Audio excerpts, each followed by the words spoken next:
संसार म्हटलं का तडजोड येतेच.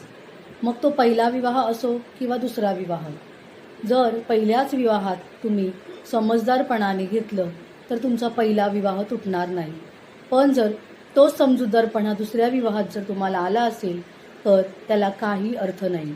बऱ्याच केसेसमध्ये असं झालेलं आहे का दुसरा विवाह ते जे पती पत्नी आहेत, जे कपल आहेत, ते एक तडजोड म्हणून किंवा ते लग्न तुटायला नको म्हणून टिकवतात.